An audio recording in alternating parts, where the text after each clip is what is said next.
Hey gang, just to let you know, you can now use the promo code MTGMudsta, all caps, at flipsidegaming.com and originalmagicart.store. Using the code gets you 10% off orders $10 or more, and you get to help out the channel at the same time. Hey gang, so I listened to your feedback from the last Lunchtime Legacy. I've made some changes, and this time I've actually invited the players who played the game and keep you informed of their thoughts and why they did what. Hopefully you enjoy this, and let me know what you think in the comments below. And now without further ado, here's Pat. Hi everyone, this is Pat. I'm playing Legacy today, and the deck I'm playing is the Arena Nick Fit deck, which is a variant of the usual Nick Fit. It is Abzan colors, and it involves basically cheating out Planeswalkers as soon as possible by playing an Arena Rector and sacking it. My opening hand here was Arena Rector, Elspeth, Garruk Relentless, Veteran Explorer, Bayou, Verdant Catacombs, and Plains. And this is sort of a weird keep, usually, because having Elspeth in your hand means that you can't really cheat it out. But having access to all three colors and an Explorer and Arena Rector in hand made me confident that I'd get up to 6 lands to hardcast it if I needed to. So, my name is Ghostface. No. No. That's what people call me, though. I've convinced people to call me that. My name is Ryan. I'm playing Canadian Threshold, which is a red, blue, green base tempo deck based around Delver of Secrets and a lot of draw spells. My opening hand is Volcanic Island, Stifle, Delver of Secrets, Tarmogoyf, and True Name Nemesis. I kept this hand while I'm on the play, and while greedy, it does have a certain amount of consistency. But Legacy is a fetch-heavy format, and playing Stifle, I'm pretty confident about doing that on the play. Mm-hmm. Opening with a Volcanic Island makes me think it could be anything at this point, really. Could be Show and Tell. Yeah, could be Storm. Yeah, but usually it's rough opening on a dual land because you would be scared of Wasteland. Yeah. So I open with a fetch. Actually pretty bad against Delver, but... Doing pretty well drawing second land, playing Delver, keeping the Stifle mana open. Here I draw a Windswept Heath. I go to fetch, and it gets stifled. Oof.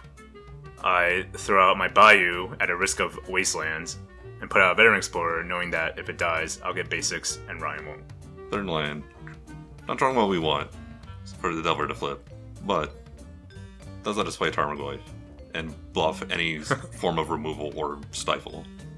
Tarmogoyf here is pretty good. Basically, Ryan can't attack me. If he attacks and I block with Veteran Explorer, I'm getting 2 basics, and Ryan's going to be set back 2 lands, which is definitely not what he wants as a Delver deck. I drew a Pernicious Deed here. Can't cast it yet this turn, but I'm fetching here and asking if it resolves, getting a basic forest to avoid getting wasted. And I throw out my other Explorer just as another blocker. The Delver continues to not flip. Alright, I get punished for my Bayou. Thinking about Tarmogoyf, but we commit to it anyway. Alright, here I'm glad he attacks because it lets me get my basics, gives me a black source from the one that he just kept me off. I get a forest here because I had the plains in my hand already, and I need the extra green for some of my other cards, such as Evolutionary Leap. The attack, while not great, does grow the Tarmogoyf. Man, I shuffle my cards a lot. I draw another Pernicious Deed here, play my basic plains. I have no sack outlet yet for Arena Rector. Usually when you play Arena Rector, you want to sack it immediately, so it doesn't really give a chance for the opponent to respond. Here I play something. What did I play? Pernicious Deed. To punish the Tarmogoyfs, as the Delver continues to not flip. Yeah, Deed is probably one of the best cards against any Delver deck, given their low CMC. Really thinking about the attack, because that enables the Pernicious Deed, but does clear both the Deed and the Veteran Explorer away. Here it looks like I'm taking... Instant land creature, 4 damage. I'm taking 4, getting the rest of my basics. I play 7 basics in my deck, so the remaining one is my last plains, which I don't know why I didn't get, because then I could cast Elspeth. And here I blow up the Pernicious Deed. Draw another Verdant Catacombs, and cast my Garruk Relentless. Sort of weird on an empty board, but his 0 where he does 3 damage is really good with Arena Rector, because it lets me kill my Rector and flip Garruk at the same time. I had no targets for it, so I just make a 2/2 Wolf here. I feel the need to reestablish a board, so I play both of my creatures as opposed to bluffing any sort of counter or removal. Especially because most of my removal spells would not particularly affect the Garruk. Here I see Ryan's Hellbent, so I'm pretty confident that my Arena Rector trigger will resolve. Usually here you'd be afraid to Stifle, because stifling the trigger of the death trigger of Arena Rector is basically the worst. So here I can play Arena Rector and then 0 Garrick, not what I did first.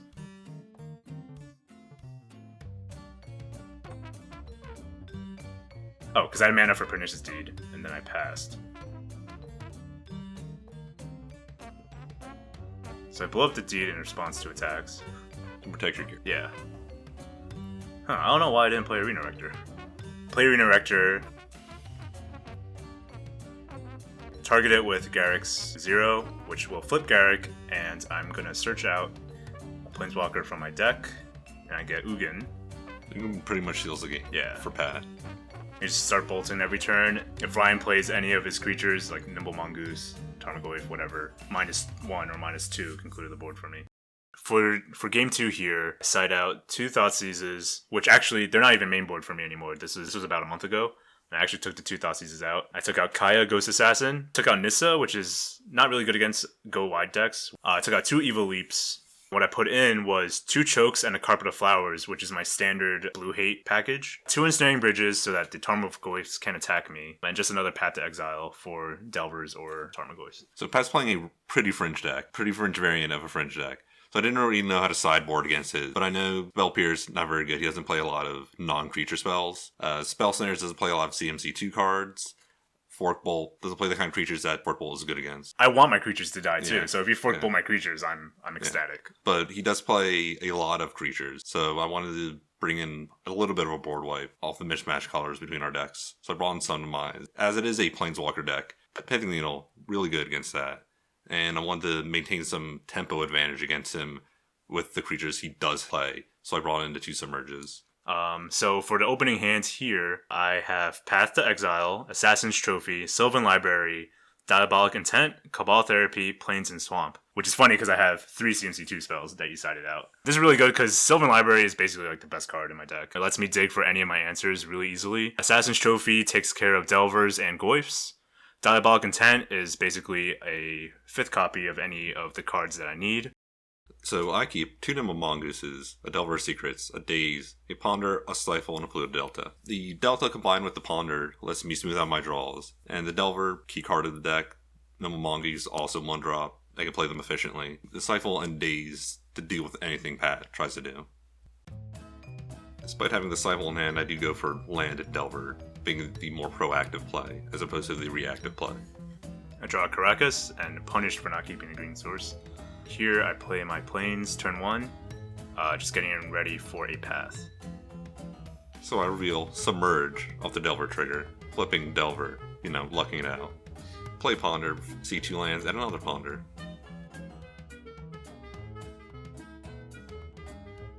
Keeping the 3 on top.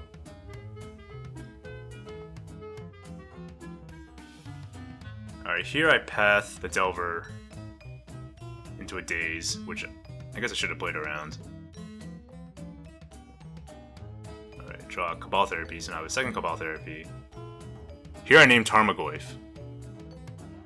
which is, since I have a slower hand, I want to avoid basically getting hit by any of Ryan's threats early, but I get severely punished because he shows 2 Nimble Mongooses, which is basically going to be an issue for me. Finding a Volcanic off the fetch. Diversify our mana base. So here, why didn't you get a Tropical Island so you can play both Mongooses next turn? I guess you don't really want to play everything against me if I have Deeds. You play a lot of Deeds, a lot of wide removal. Yeah. Coming in for 3 more.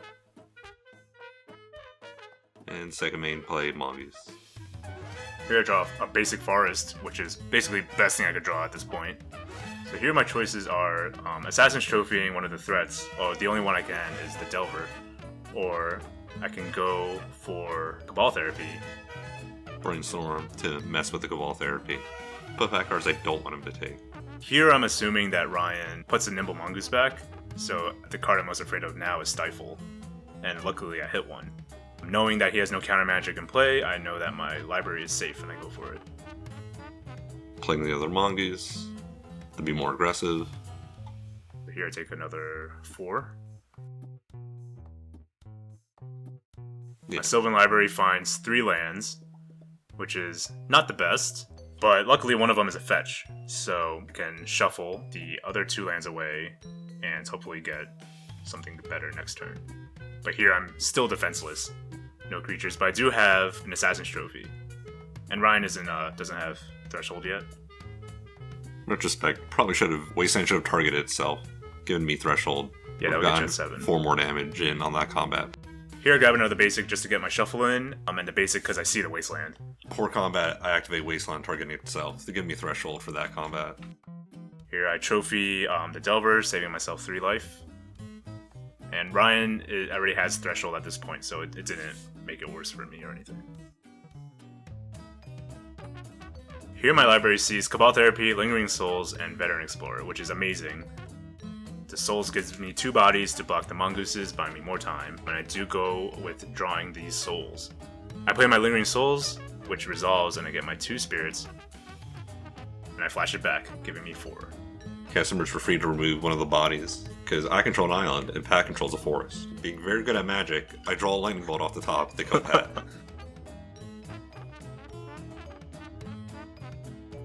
I was definitely punished by my bad keep game 2. So for game 3, I keep a Forest, Windswept Heath, Arena Rector, Choke, Lingering Souls, Veteran Explorer, and Ugin. And Ugin is definitely not a card you want to see in your opening hand because it's a 8-drop and you want to be able to cheat it out instead of casting it for 8. But with the Arena Rector, Lingering Souls, and Veteran Explorer, it gives me basically a really good early game to have a lot of blockers and block the initial assault that I died to in game 2. Choke basically always forces a counter out of the opponent. He didn't see it game 2, so I don't know if he was expecting it. So I keep Double Force of Will, Brainstorm, Submerge, a Misty Rainforest, a Polluted Delta, and a Wooded Foothills. I kept this hand mostly because being on the draw, I was planning to play a more reactive game than I've been in game 1 and game 2, and I wanted to be ready for anything that Path throws at me. So I'm on a play this time. I drop my Forest and pass. Here I don't play my Veteran Explorer, just because usually I want to be able to sack it as soon as I play it out. Even though he's not playing a white deck, so he can't exile it or anything. I think here I'm deciding if I want to fetch into a Stifle.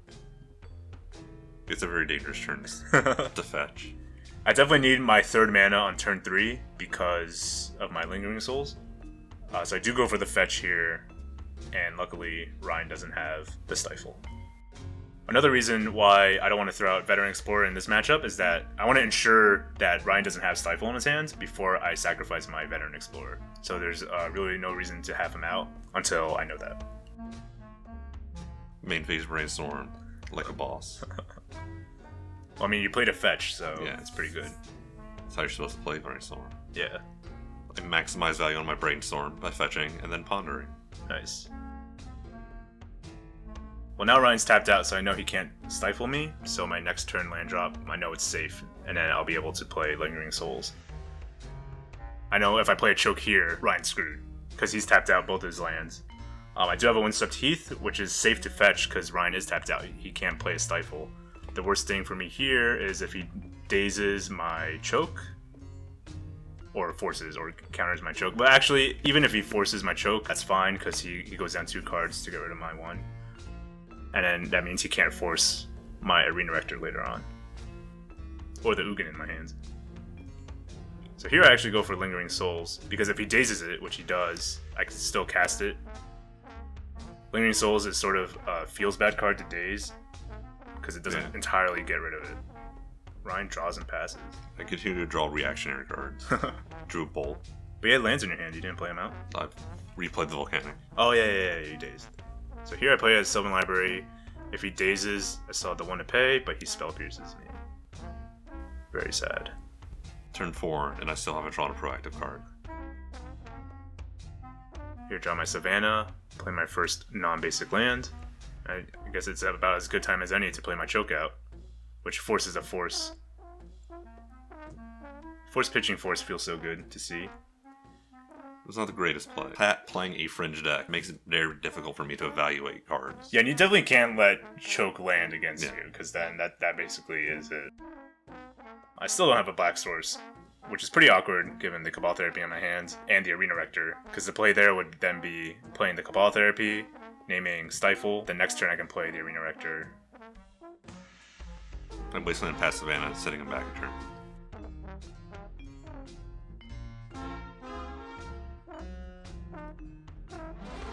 Finally, to draw a proactive card and play my Delver Secrets. I draw another non-black source, to my dismay. Here I finally play out my Veteran Explorer as a potential blocker for Delver, in case it doesn't flip. But it does flip. And I get hit for 3. I draw another Cabal Therapy, which sucks. I don't have my black source yet. So since the Veteran Explorer isn't really doing much here, I just go in for the 1. I really don't know why I didn't submerge that Veteran Explorer. I guess it's only a 1-mana card, right? Like if you submerge, I'll just play it again next turn. Yeah. It's not a very impactful play. Yeah, I'm not really doing much with my turns either. It does set you back a turn, but what's 1 turn? Right. When I'm also not doing much of anything. Well, you're hitting me for 3.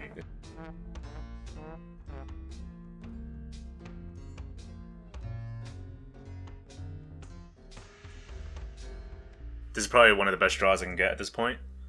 Drew a Phyrexian Tower, which lets me sack my Veteran Explorer for 2 black mana. I also get 2 lands out of that because I sacked my Veteran Explorer. So here I have 2 black floating. I grab my Swamp, so I have a permanent black source.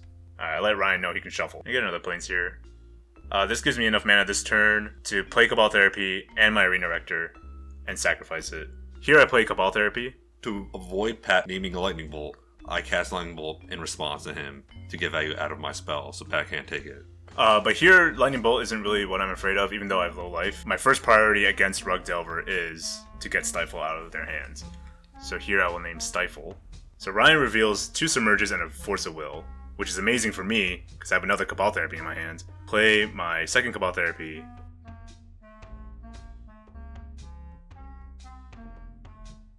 So I'm against forcing there, because if I take the Force, you're only down to 1 card, and now you're down 2. But I'm taking the last card anyway, so it doesn't really matter in the end. I play my Arena Rector and sacrifice it to flashback Cabal Therapy, getting rid of the other Submerge. I submerged my Delver in expectation of Pat getting Ugin, because I didn't know it's in his hand, which would just get rid of my Insectile Aberration.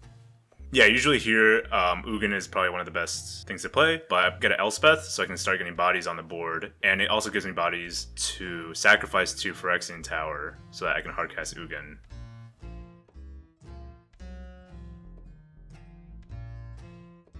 So I swing my 3 soldiers, and Ryan doesn't block, so I hit him for 3. I play Arena Rector again, and I sacrifice it to Phyrexian Tower, and I get Garruk, which kills his Delver. It flips over, and I make another 3 soldiers. My next turn, I draw Ponder.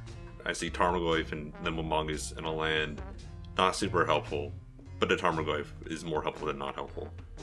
Yeah, actually here, Sudden Demise would be good against me if you drew it. Tarmogoyf here is a 5/6, which means it is dead to Elspeth's -3. Here I draw a Veteran Explorer, which actually does give me enough mana to hardcast Ugin.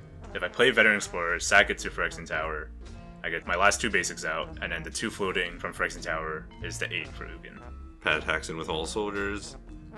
I only have 1 Tarmogoyf, so I can only manage to block 1 of them.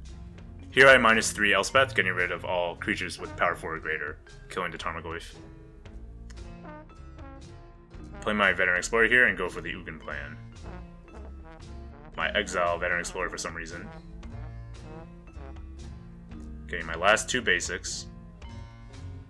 Casting Ugin. And seeing the Ugin incoming, I concede. The resolved Ugin is very difficult to beat. Ugin's great.